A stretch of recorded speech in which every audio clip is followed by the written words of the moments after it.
Welcome yet to another episode. Today I was discussing with one of my friends, and she was telling me, you know what?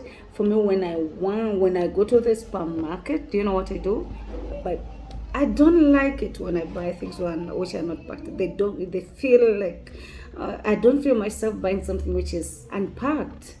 I'd ask her, when you buy sugar which is packed and take it home, are you going to use it with its packaging on or not?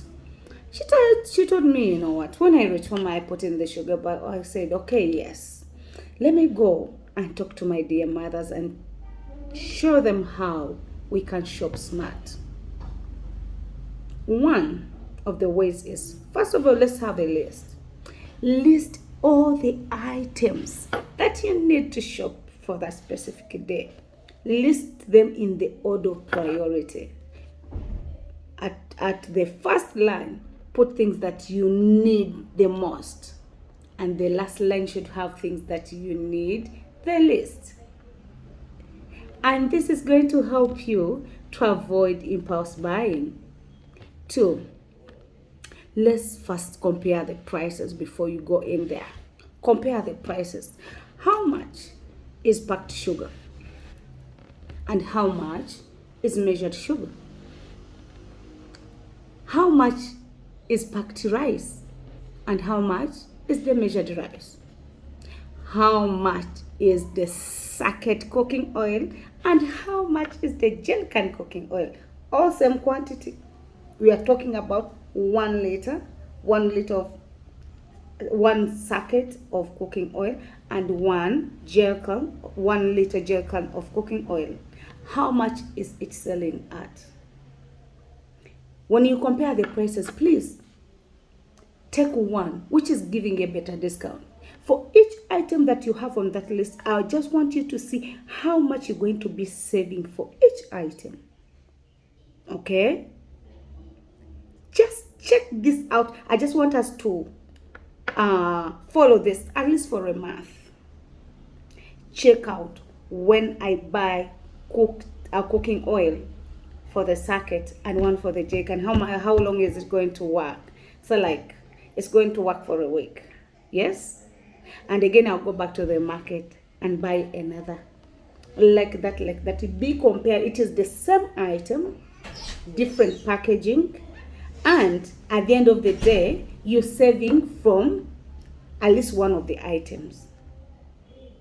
Okay? The other thing about comparing prices, we have market days. Instead of going to that fancy supermarket where you buy things at this high price, we have a market day where we are getting the same item at a cheaper price. So choose the market day. Go buy what you need to buy and see how much you're going to save from when you go to the supermarket. Remember, to the same item that you're buying at different price. Number 3, let's look at buying things in bulk. Okay? List down the commonly used items in the house. So like you use, say like for mothers, we use Pampers so much. Instead of buying one pamper all the time, go bring me one pamper, bring me one pamper. My dear, do you know that a sacket of 40 pampers is selling at 21,000? But when you buy one, you're going to buy it at 24,000. But if you buy one sacket at once or 40, you're going to save 3,000. Put it aside. Let it serve as a saving. For a full month, how much will you have in your saving? You tell me later in my comment section, because I'll need to listen to you. You have to give me feedback. Okay, let's get to this. The other thing, we can also shop seasonally. If we know that this is a season for mangoes, why buy a pineapple which is 5,000? One is 5,000, but we can get as a 100 kavera of mangoes just for 5,000 for the children to enjoy. Okay, and we have those items that we can buy off season cheaply And when it is the season for taking back children to school, you're not going to spend much on that. Also for mothers that enjoy farming, do you know that in January, when you buy both, they are at a cheaper price? You rear them by December, you get very, very, very good returns at the end of the day. And for those who are rearing shike, this is the same. It is the same principle that we are going to follow. Buy them off season, prepare them for the season, so that you can get good returns. The other thing, we can use the royalty programs. Have that one shop that you usually buy from. You can get things on credit. Sometimes you can be given discounts. Sometimes you can be even given more than what you have bought. At the end of the day, we're looking at loyalty. Okay. The other thing, let's use the green shops in Kampala. Let's buy second hand.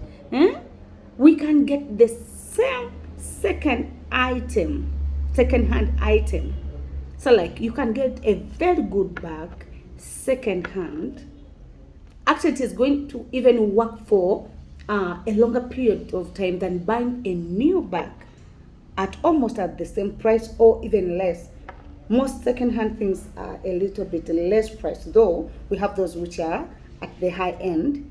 But still, at the end of the day, you're going to save. Instead of buying a bag at, say, like 50,000, a new bag, you buy a bag at 60, which is going to work for 3 years, than having one which is selling at 60, but working for a year. You're going to save in either way.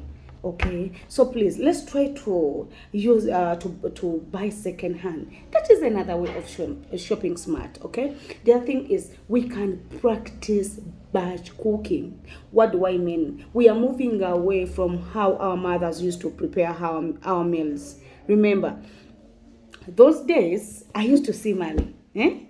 She would prepare the matoke, put a box of roasted meat, and some guinness, like in we call them banana fibers, yes, and also put some we call it sweet potatoes at the side. At the end of the day, this meal is going to work for lunchtime and supper time. The same fuel or the same charcoal that we're using, we're using the same charcoal for preparing 2 meals. Okay, so at the end of the day, we are saving. So they used to have good saving. They used to have good saving programs than us today. You want to prepare lunch, you prepare sauce alone, you prepare greens alone, you prepare food alone. You're using a lot of fuel, and at the end of the day, you're not saving. But we are looking at how best we can use the money we have and put aside money for saving. Every time you see me here, I'm looking for saving. Okay, and also we must practice. We must practice mindful saving. Okay, mindful spending, whereby before you make any purchase, check to see whether whatever you want to purchase is within your values and priorities. So when we practice this, you're going to find that mothers are going to save a lot of money, and at the end of the day, we are going to stay on track and even start investing, because our money at the side, our savings is going to accumulate, and it is going to help us boost our businesses. Till we meet again, I want you to practice. It is an assignment. Please practice what I have given you today, and you're going to come back, whether it is in 3 weeks. You must give me feedback on how it is moving. Till next time, stay blessed.